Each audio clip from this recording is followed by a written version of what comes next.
4장 원치 않는 미혼의 삶이 길어질 때. 미혼의 삶 자체가 갖는 괴로움이 있다. 그런데 결혼하고 나면 사람들이 이를 다 잊어버리는 듯하다. 당신은 언제가 가장 힘든가? 어쩌면 이별한 날들일지 모른다. 어쩌면 그 정도 진지한 단계까지 가보지 못했을 수 있다. 어쩌면 연애를 한 번도 못했을 수 있다. 어쩌면 당신은 부모가 된다는 게 무엇인지도 모를 어릴 때부터 엄마나 아빠가 되고 싶었을지 모른다. 아니면 단지 우정이나 동반자적인 관계를 함께 웃고 울 누군가를 원할지도 모른다. 아마도 많은 사람들이 결혼하는 이유는 성관계나 자녀보다는 외로움이 더 큰 이유일 것이다. 물론 나의 추측일 뿐이다. 이미 결혼한 사람들은 예수님과의 교제를 즐기라거나 인내를 기르는 게 얼마나 가치 있는지, 혹은 삼촌딸의 친구의 동생을 만나 보라는 등 이런저런 무신경한 조언들을 하지만 그런 말들은 아무런 힘이 없다. 어쩌면 부모의 불화나 이혼, 너무 일찍 사랑했던 사람을 잃었거나 심각한 질병을 진단받아 연애에 어려움을 느낄지 모른다. 모든 사람이 그렇듯 결혼하지 않은 사람도 고통을 겪는다. 그러나 많은 경우 이들의 고통은 자신이 혼자라는 사실에 더욱 커진다.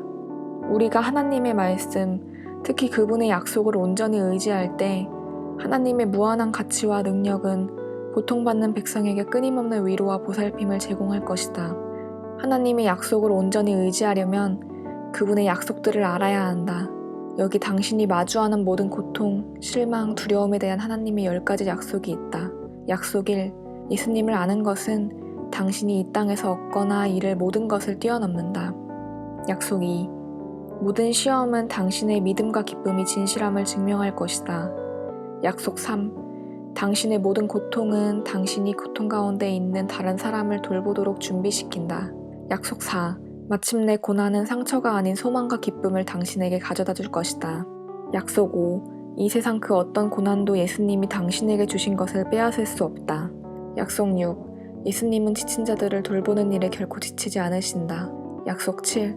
고난은 당신에게 끝까지 견딜 믿음과 힘을 줄 것이다.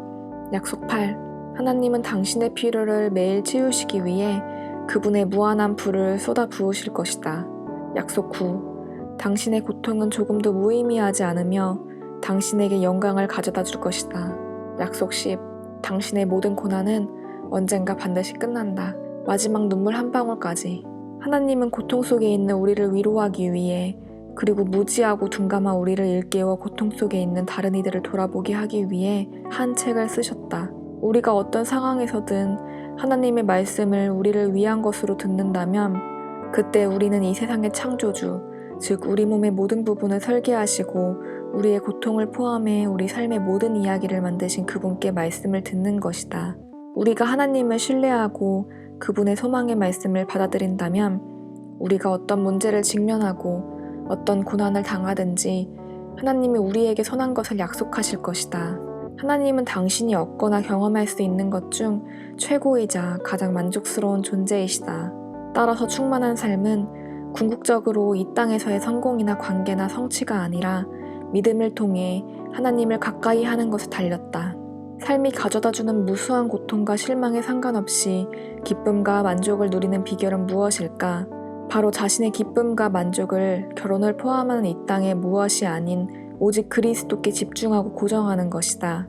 하나님이 우리에게 원하시는 것은 억울하게 유죄 판결을 받은 요셉과 죽기 직전까지 맞은 바울, 그리고 거절당하고 십자가에 못 박히신 하나님의 아들을 따라 우리도 삶의 모든 고통과 고난 가운데서 그들이 가졌던 믿음과 소망과 기쁨을 갖는 것이다. 하나님을 당신의 가장 큰 보물과 열망으로 삼고 당신에게 일어나는 모든 일을 그분의 무한한 기쁨과 확신을 통해 바라보라. 비록 당신이 결코 원한 적 없는 삶일지라도 당신에게 주어진 하나님이 함께 하시는 그 삶을 사랑하기를 배우라.